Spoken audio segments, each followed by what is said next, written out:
మీరు మర్చిపోలేరు కూడా, నాకు తెలిసి మర్చిపోకుండా ఉండండి. తల్లిదండ్రులు కూడా దాన్ని గుర్తు చేస్తూ ఉండండి.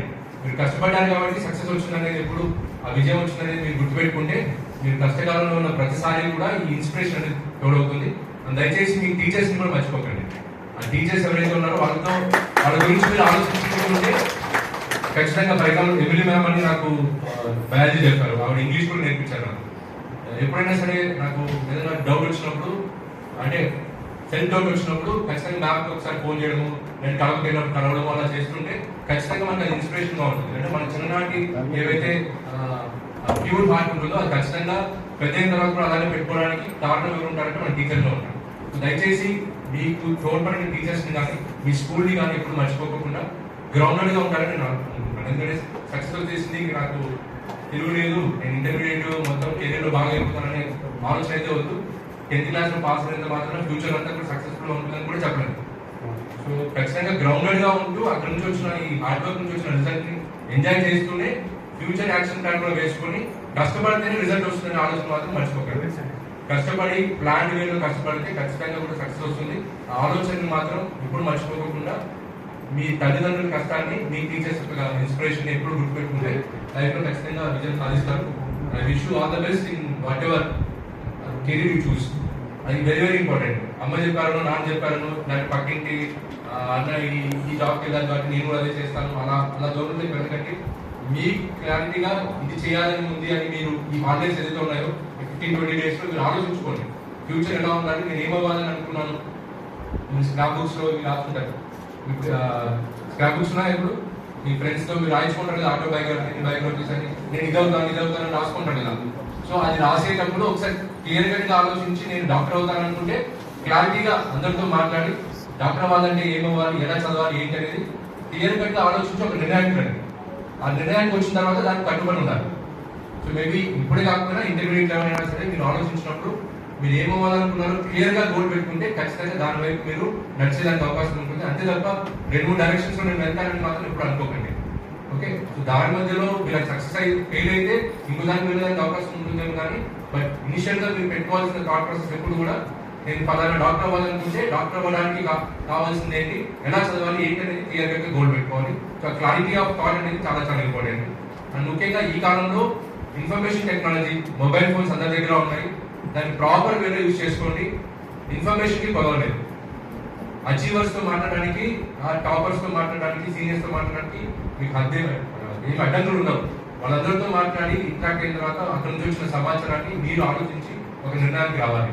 సో కాబట్టి ప్రస్తుతం ఉన్న ఏజ్లో there is no depth of information అనొచ్చు, there is no depth of advises also.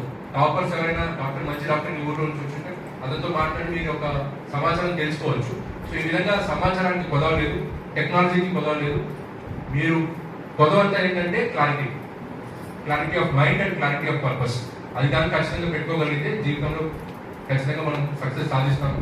అని చివరిగా ఏదైతే మీరు గవర్నమెంట్ స్కూల్స్ నాకు చెప్పారు అమ్మాయి, నేను కూడా చిన్నప్పుడు ఎక్కువగా మాట్లాడేవాడిని కాదు స్కూల్లో. ప్రతిరోజు ఈ ప్రేయర్ డేలో వచ్చినప్పుడు చాలా ఇబ్బంది పడేవాడిని. చాలా ప్రిపేర్ అయ్యి మాట్లాడినా కూడా అక్కడ చాలా క్లియర్ కట్గా చెప్పలేకపోయేవాడిని. కమ్యూనికేషన్ స్కిల్స్ కానీ చాలా చాలా ఇంపార్టెంట్. మనం ఎంత బాగా చదివినా కూడా మనం చదివింది వ్యక్తపరిచే విధంగా ఉండాలి.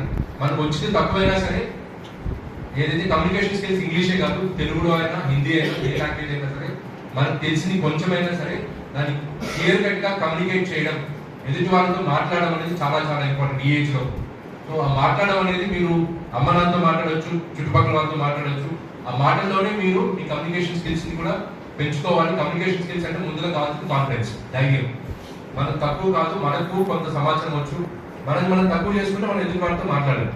సో ఆ భావన ఎప్పుడూ ఉండకూడదు. అందరూ సమానమే. ఇక్కడ మీకు ఎంత నాలెడ్జ్ ఉందో మీ చుట్టుపక్కల ఉన్న ఫ్రెండ్స్ కూడా అంతే నాలెడ్జ్ ఉంటుంది, అంతే కదా. సో కాబట్టి ఎప్పుడైనా సరే ఏదైనా అవకాశం వచ్చినప్పుడు మాట్లాడడానికి మాత్రం వెంటాడకండి. మాట్లాడినప్పుడే మీలో ఏదైతే భయం ఉందో అది పోతుంది. సో ప్రాక్టీస్ అనేది కావాలి. ఆ ప్రాక్టీస్ కావాలంటే అర్థం ముందు నిలబడుకొని కూడా మీరు మాట్లాడుకోవచ్చు. కానీ మిమ్మల్ని కూర్చోబెట్టి ఒక హాఫ్ అన్ అవర్ మాట్లాడవచ్చు. సో ఈ విధంగా కమ్యూనికేషన్ స్కిల్స్ అనేవి, కాన్ఫిడెన్స్ అనేది మీరు దయచేసి పెంచుకోండి.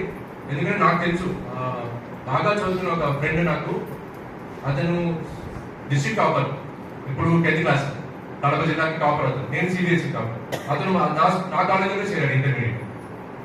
కానీ అతనికి చాలా మంచి మ్యాథమెటికల్ స్కిల్స్ ఉన్నాయి, చాలా అన్ని నాకన్నా బాగా చదువుతాడు అబ్బాయి. కానీ అతని కమ్యూనికేషన్ స్కిల్స్ కానీ ఏదైనా చెప్పమంటే చెప్పలేడు, అతని వరకే పెట్టుకున్నాడు. కొంత ఇన్ఫీరియర్ కాంప్లెక్స్ ఉండేది. నేను ఏదో చిన్న పల్లెటూరు నుంచి వచ్చాను, నాకు అది రాదు అని ఎదుటి వాళ్ళకి చెప్పేవాళ్ళు. అతని దగ్గర ఉన్న నాలెడ్జ్ చూస్తే చాలా ఎక్కువ ఉండేది. దానివల్ల అతను ఏం చేశాడంటే ఏదో ఒక రైల్వే జాబ్ సెట్ అయిపోయాడు. అతను యూపీఎస్సీ రాస్తే క్రాక్ చేసే కెపాసిటీ ఉన్న అతను చివరిగా ఒక రైల్వే జాబ్ లో చిన్న జాబ్ లో సెట్ అవ్వడం జరిగింది. ఇంకొక వ్యక్తి గవర్నమెంట్ స్కూల్స్ నుంచి వచ్చాడు, కాన్ఫిడెన్స్ స్కిల్స్ చాలా ఎక్కువ, అతను ఇప్పుడు IAS. So there is difference. మనకు ధైర్యం కాన్ఫిడెన్స్ ఉంటే మనం నేర్చుకున్న దానిలో ప్రొజెక్ట్ చేయడానికి అవకాశం ఉంటుంది. దయచేసి పిల్లలందరూ కూడా ధైర్యంగా గవర్నమెంట్ స్కూల్లో చదివామన్న మనోభావం అది ఉండకూడదు. గవర్నమెంట్ స్కూల్స్ చదివిన వాళ్ళకి ఎక్కువ హార్డ్ వర్కింగ్ నేచర్ ఉంటుంది, గ్రౌండెడ్ ఉండేదానికి అవకాశం ఉంటుంది. ఎందుకంటే అందరూ కూడా middle class, lower middle class నుంచి వచ్చారు కాబట్టి ఆ బ్యాక్గ్రౌండ్ నుంచి ఎనర్జీ ఇన్స్పిరేషన్ తీసుకోవాలి. దయచేసి అది ఎప్పుడు మర్చిపోకుండా మీ స్కిల్స్ ని మీరు పెంచుకుంటూ ఉంటే ఖచ్చితంగా లైఫ్ లో విజయం సాధిస్తారు. So all the best for future. Thank you.